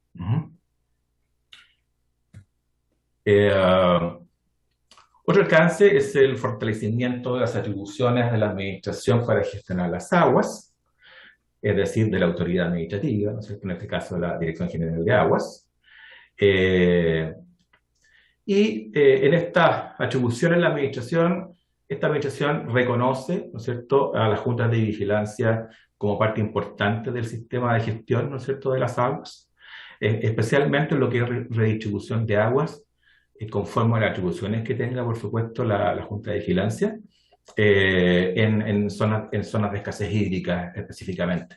Y esto está referido fundamentalmente a aguas superficiales, digamos, cuando se habla de redistribución de aguas. Otra cosa interesante, un artículo habla de que se exige instalar sistemas de medición de extracción. Y cuando hablamos de sistemas de medición de extracción, ahí estamos hablando de aguas superficiales y aguas subterráneas. Y no solamente el sistema de medición de la extracción o un control de la extracción, sino que además el sistema que permite, ¿no es cierto?, enviar, ¿no es cierto?, o transmitir esa información a la autoridad, en este caso la DGA. Acá la automatización es clave. Yo sé que la DGA estaba trabajando en eso. La ley 21.064 del año 2018 estipuló, digamos, estas medidas, ¿no es cierto?, de medición, o o estas exigencias de medición, ¿no es cierto?, y transmisión de datos, y yo sé que eso se está trabajando. No sé cuál es el nivel de avance que tiene, y yo creo que la DGA puede dar mayor antecedente al respecto de ello. Otro alcance es el fomento del uso eficiente de las aguas, y uno de los puntos relevantes, que es el artículo 56, que dice relación con las aguas del minero, que a diferencia de lo vigente, ahora la minería está obligada, ¿no es cierto?, a informar, ¿no es cierto?, sobre las aguas talladas y las aguas sobrantes. Es decir, cuando las encuentre, ¿no es cierto?, y el uso que se les va a dar, desde el punto de vista de la operación, ¿no es cierto?, de la planta. Se duplica además el valor del cobro de la patente cada 5 años, básicamente como un mecanismo a ser más eficiente. Es decir, no solamente se cobra la patente, sino que además cada 5 años sin límite se va duplicando, ¿no es cierto?, este importe o esta patente por no uso. Por lo tanto, con eso se estimularía, ¿no es cierto?, el uso eficiente de las aguas. Otro alcance es la certeza jurídica. ¿En qué sentido? Ya que una de las grandes discusiones que se tuvo durante todo este proceso de varios años, ¿no es cierto?, es la certeza jurídica, y en relación a eso, acá los derechos existentes se mantendrán vigentes con carácter indefinido. Es decir, no se tocó, ¿no es cierto?, los derechos ya constituidos, desde el punto de vista de la temporalidad, es decir, se mantienen indefinidos. No obstante, están sujetos a las limitaciones y restricciones que se dispone en la reforma, en especial aquellas que son a favor del interés público. Estos derechos, no obstante, estos derechos también pueden caducar o extinguirse, es decir, todos aquellos derechos que ya fueron constituidos con el código vigente, con la nueva reforma también, ¿no es cierto?, pueden caducar o extinguirse. Otro alcance es se releva la seguridad hídrica, y para eso se requiere información, ¿no es cierto? Ya lo habíamos comentado, todo el tema de los planes la formulación de los planes estratégicos de gestión de recursos hídricos por cuenca, de las 101 cuencas que les acabo de mencionar, por lo tanto es un trabajo de varios años, se habla de 10 años, y con muchos recursos, digamos, para ello. Creación de fondos para la investigación, innovación y educación en recursos hídricos, lo cual va a ser relevante porque se genera información, discusión científica y todo aquello. La modernización de sistemas de información, ¿no es cierto?, sobre las fuentes de recursos hídricos, ya algo dijimos, ¿no es cierto?, sobre la ley 21/064, y el control de las extracciones, un poco en relación con lo mismo, donde se miden los caudales y se informa a la DGA, ¿no es cierto?, de cómo se están comportando, ¿no es cierto?, cada uno de esas fuentes. Gestión sustentable, ¿no es cierto?, de las aguas superficiales y subterráneas. Acá hay una gran diversidad, ¿no es cierto?, de articulados que tocan esta gestión sustentable de las aguas, que es un concepto, la sustentabilidad, que se incorporó de manera relevante, ¿no es cierto?, en esta reforma. La DGA podría autorizar, en este caso, podría utilizar fundadamente exploraciones de acuíferos en zonas protegidas, manteniendo, digamos, este principio de sustentabilidad. El radio de protección, cuando se aprovechan aguas subterráneas de 200 metros, eso quiere decir que si yo quiero cavar un pozo, ¿no es cierto?, debo cuidar que ese pozo esté a 200 metros de otro pozo que ya está operativo. Por lo tanto, se genera esa área de protección. Y esa área de protección puede ser más amplia, ¿no es cierto?, ese radio puede ser más amplio de 200 metros si el pozo que está en ejercicio, ¿no es cierto?, es de un servicio sanitario rural. Porque en definitiva yo no puedo afectar, ¿no es cierto?, a todos aquellos que viven de esa agua de la zona rural. Por lo tanto, ahí ese radio de protección de 200 metros puede aumentar. Se limita el ejercicio de los derechos de agua en una zona degradada. Los cambios en el punto de explotación en zona de prohibición se puede realizar, ¿no es cierto?, con algunas restricciones, pero y las restricciones dicen relación básicamente con que no haya afectación a terceros, haya sustentabilidad del acuífero, ¿no es cierto?, y una serie de cosas relativas a disponibilidad. la concesión de derechos provisionales en áreas de restricción, ¿no es cierto?, lo cual también está sujeto a disponibilidad. Cuando hablamos de derechos provisionales, ¿no es cierto?, estamos hablando de derechos que no tienen, ¿no es cierto?, un derecho constituido. Ajá. El caudal ecológico para todo derecho por otorgar, es decir, después de la vigencia, entrada en vigencia de la reforma, salvo los pequeños agricultores, digamos, donde no aplica el caudal ecológico. Ajá. Por razones obvias, están bastante limitados, ¿no es cierto?, en cuanto a los recursos disponibles, y por ende, si además les aplico caudal ecológico a los pequeños agricultores, ¿no es cierto?, por supuesto ya no tendrían cómo regar, en términos bastante concretos y simples. El presidente de la República podrá declarar zonas de escasez hídrica en severa sequía por máximo de 1 año prorrogable. Lo vigente es que sea por 6 meses, ¿no es cierto?, y no prorrogable. Por lo tanto, aquí hay una mejora sustancial. Ajá. La DGA en zonas de escasez puede autorizar extracciones de agua y obras para satisfacer el uso de subsistencia sin necesidad de constituir un derecho de aprovechamiento de agua, ¿no es cierto? Eso, la autoridad tiene esa atribución. Otro alcance es la promoción de usos no extractivos, por ejemplo, fines de conservación ambiental, para fines de proyectos de turismo sustentable, para uso recreacional, deportivo, es decir, no hay una extracción del recurso, es decir, tiene que ver con el paisaje, tiene que ver con disfrutar, ¿no es cierto?, del entorno. Ajá.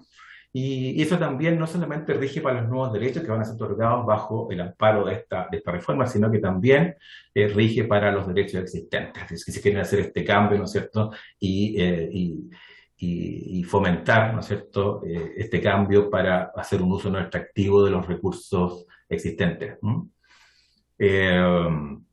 Fortalecimiento de las organizaciones de usuarios de agua, una de las cosas relevantes, ¿no es cierto?, de esta reforma.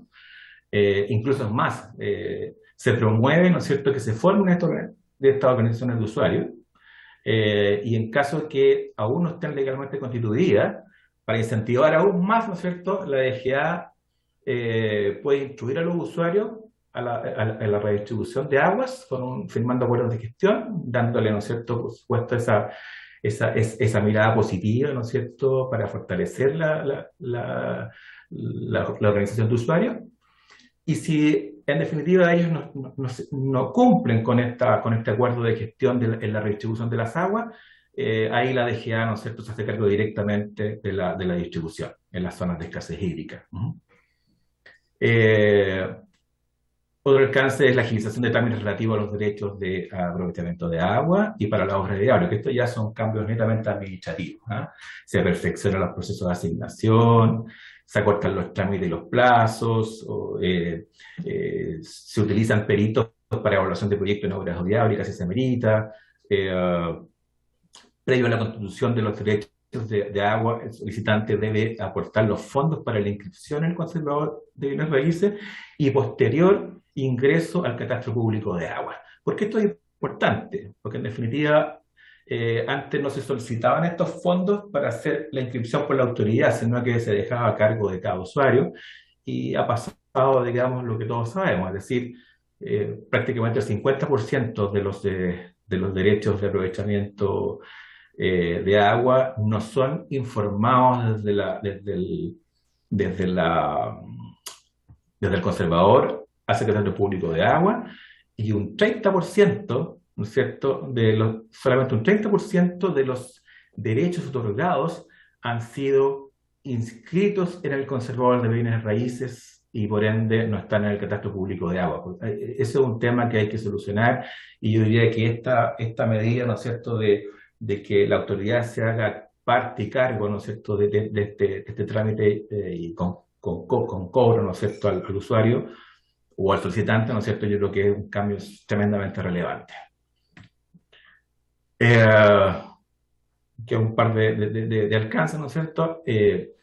Se fomentan también las acciones para evitar las especulaciones de mercado, ¿no es cierto?, con los derechos de aprovechamiento de agua.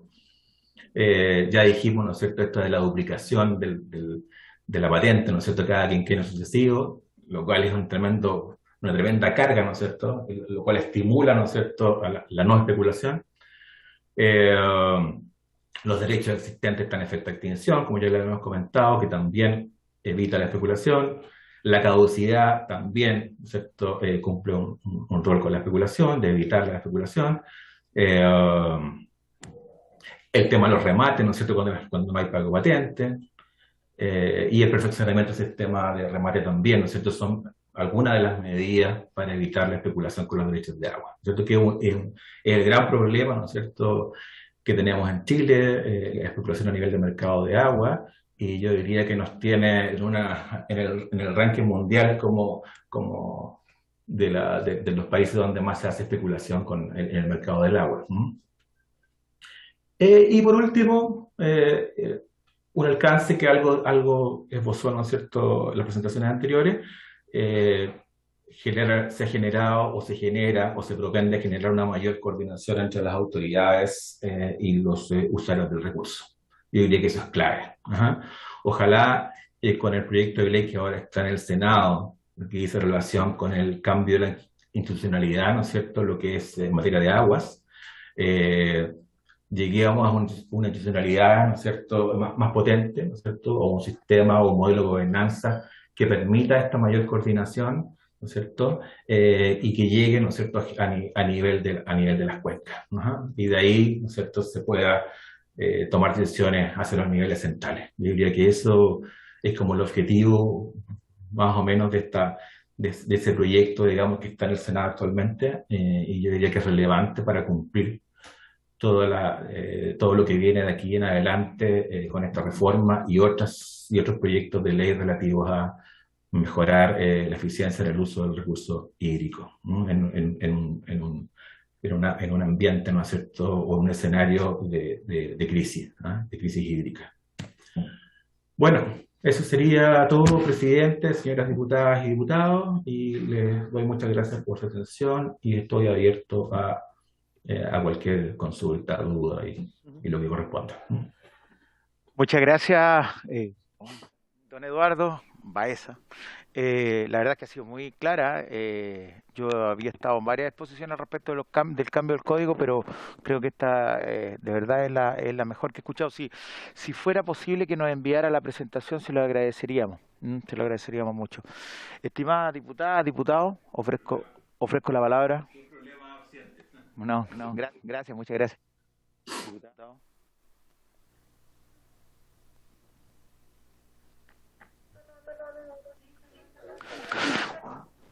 Estuvo muy claro. Ya, eso, le damos profundamente las gracias. Que esté muy bien. Gracias. ¿Qué vamos a hacer en la próxima sesión? Muchas gracias. No. Bueno, yo estaba pensando que podría ser ahora el subsecretario, porque yo voy a tratar de hacer los esfuerzos para que venga el ministro. Invitamos al ministro. Voy a invitar nuevamente al ministro de Obras Públicas. Para el 13. Pero si no fue, tenemos hartos que invitar, porque podríamos invitar, por ejemplo, también pero ¿les parece que resolvamos la palabra sobre lo que está solo un segundito el tema de la tabla? Diputada. Sí, es que por eso, hay propuestas. Como no podría venir el ministro hasta el 13 de abril y por ende no desconoceríamos la agenda legislativa o las prioridades del gobierno, en realidad, del Ejecutivo, para empezar a armar agenda legislativa como comisión, sería prudente quizás que esta comisión envíe un oficio al ministerio para conocer cuáles son, porque si no, de lo contrario se nos retrasa un poco. Si es que llega a suceder algo de aquí al 13, tendríamos que suspender las siguientes sesiones, o cómo armamos la tabla de aquí a la semana después de la distrital. Esas son como las aprehensiones que por lo menos desde acá con la colega estábamos compartiendo. Diputado. Presidente, bueno, yo insisto en la relevancia de invitar al superintendente de servicios sanitarios. Él tiene bajo su dependencia a todas las sanitarias del país, son más de 51, que abarcan casi al 90% de la población. Entonces, si alguien conoce cómo está la situación actual del sistema sanitario, tanto rural como urbano, es el superintendente. Pedirle también expresamente que pueda entregar la información más actualizada que disponga de las pérdidas que tiene la sanitaria actualmente, y que nos pueda también entregar cuáles son las propuestas que las sanitarias tienen para poder enfrentar esta pérdida, porque nosotros hablamos de un 33 a un 35% aproximado de pérdidas de producción. O sea, que de todo lo que producen se pierde un tercio del agua. O sea, eso es una cantidad de agua descomunal. Insisto en eso, presidente, a través suyo poder hacer llegar esa invitación, porque es algo que yo considero prioritario, por lo menos para nuestra gestión. Gracias, presidente. Diputada, diputado.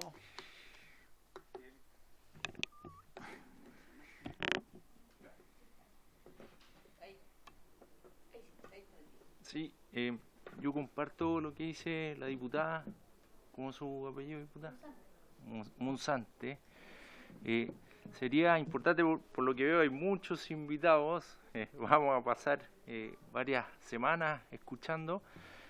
Quizás acotar las exposiciones de los invitados, sintetizar lo más importante. Obviamente todo es muy relevante, pero que podamos compatibilizar el tema legislativo, ponernos algunas metas específicas y no dejar de lado también esa tarea. Yo creo que desconozco cuántos proyectos habrán en carpeta, pero en lo personal tengo muchas ideas, muchas iniciativas, proyectos que me gustaría avanzar en esa línea, por supuesto.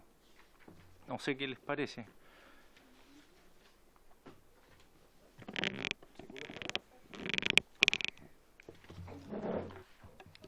¿Ustedes son otra? Mire, yo comparto harto con ustedes. No hay otra palabra. Mire, lo que pasa es que de una u otra manera necesitamos saber cuál es el plan de gobierno en términos más o menos generales de lo que vamos a hacer.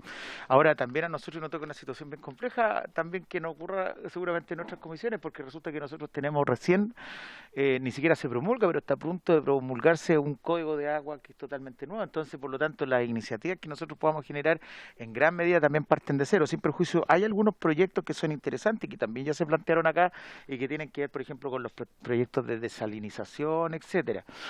Yo creo, estimado, yo comparto también lo que dicen ustedes. Si no puede venir, la próxima vez tendría que ya enviar un oficio con cuáles son las principales funciones. Además, yo quiero insistir en algo. Yo estuve hablando ayer con el ministro de Agricultura y también tiene una visión bastante interesante respecto del agua, ya no solo desde la perspectiva de lo que tiene que ver con revestimiento, con construcción, sino que también en cómo afecta a la economía familiar campesina, cómo es la utilización agrícola del agua, y los planes que tienen en ese sentido. Si ustedes me lo permiten, a mí me gustaría insistir a que si no viene el ministro de Obras Públicas la semana que viene, después de la distrital, pudiera venir el ministro de Agricultura. Y sin perjuicio, eso no quita que aquel que no venga pudiera mandar un oficio respecto de aquello, de cuáles son sus planes específicos respecto de lo que quiere hacer el gobierno en esa temática. Es decir, invitar, por ejemplo, al ministro de Agricultura, que viene el ministro de Agricultura, el ministro de Obras Públicas no puede venir y envía un oficio con todas sus cosas. Y ahí, por lo tanto, tenemos ya una alimentación mucho mayor respecto de cuáles son las estrategias que ellos quieren llevar a cabo. Diputado. Bueno, disculpe, bueno, perdón. Nosotros sí, estamos ya. Bueno, tengo la fortuna también de estar en la Comisión de Agricultura. Ya al ministro se le extendió la invitación ya en una oportunidad y no apareció, no se pudo presentar por temas de agenda. Ya, entonces ya está invitado nuevamente para de vuelta de la distrital. Entonces, el martes 5, justamente. Entonces, no sé si coincidirá que pudiera venir también después el miércoles siguiente a estar con nosotros. Entonces, dejo ese alcance, presidente, para su conocimiento. Me parece. Diputada. Puede ser, perdón, sí. Presidente, es que no hay que olvidarse que si ellos quieren venir presencial pueden hacerlo, pero fundamentalmente antes vinieron siempre por Zoom. Sí, yo creo. Concurrieron por Zoom, entonces es mucho más fácil. Se puede plantear eso. Sí. ¿Diputada? Sí, mira, yo creo que independiente de la forma, presidente y colegas, yo creo que es necesario tener esa prelación, esa priorización legislativa del Ejecutivo. Sea por Zoom, si es que es un oficio, también lo podemos leer y podemos entender cuáles son las urgencias que tiene en materia. Y si es presencial, mucho mejor. Pero yo creo que, no sé, si podemos estar mucho tiempo instalándonos. Yo creo que no es el ánimo. Yo creo que es importante también conocer cuál es la agenda legislativa del gobierno y obviamente eso podría ser bajo cualquier tipo de formato. Lo importante es saber cuáles son. Eso, presidente. Diputada, diputado, yo... ¿Le parece que insisto por esa vía? Yo efectivamente tengo la sensación que aquí tenemos mucho, porque yo comparto contigo, colega, el hecho de que tendríamos que invitar, y también alguien que, por ejemplo, a mí en lo particular, una de las cosas que a mí más me interesa es el tema de la implementación de la nueva ley y el reglamento de la ley que tiene que ver con los servicios sanitarios rurales, con los antiguos APR. Entonces, de verdad que tenemos una cantidad de gente que deberíamos escuchar, pero se supone que venimos a legislar y no a hacer un profundizado en derecho de agua. Entonces, yo creo que ha llegado el momento de cerrar un poquito esas intervenciones, ya sea por oficio, ya sea vía remota, y después ya empezar a generar una tabla que tenga que ver ya con procesos de legislación propiamente tal. ¿Les parece, diputada, diputado? ¿Sí? Entonces ese sería nuestro invitado. ¿Ahora toco la campanita? Sí. ¿Usted me hace un resumen? Ya, yo le resumo antes de tocar la campanita. Mire, Ministerio de Agricultura para el 6. vamos a invitar primero al ministro de Obras Públicas. Ya, el ministro de Obras Públicas, por su jefe de gabinete, me hizo presente que Y si no puede, el 13. y si no puede venir directamente, que haga una exposición vía Zoom. Y si no puede bajo vía Zoom o bajo presencialmente, que venga el ministro de Agricultura. Ojalá presencialmente, y si no, vía Zoom. Para que ya próximamente invitemos, si ustedes están de acuerdo, por supuesto, al superintendente de servicios sanitarios en la próxima. Y de ahí ya empecemos a generar una tabla que tenga que ver con la legislación propiamente tal. ¿Lo entendió? Sí, lo entendí. ¿Se le resumo o no? No. ¿Está bien? Entonces, con eso cerramos, ¿cierto? Sí. Muchas gracias. Y disculpen, La campanilla. se levanta la sesión. Y disculpen, yo al igual que ustedes estamos en esta empezando.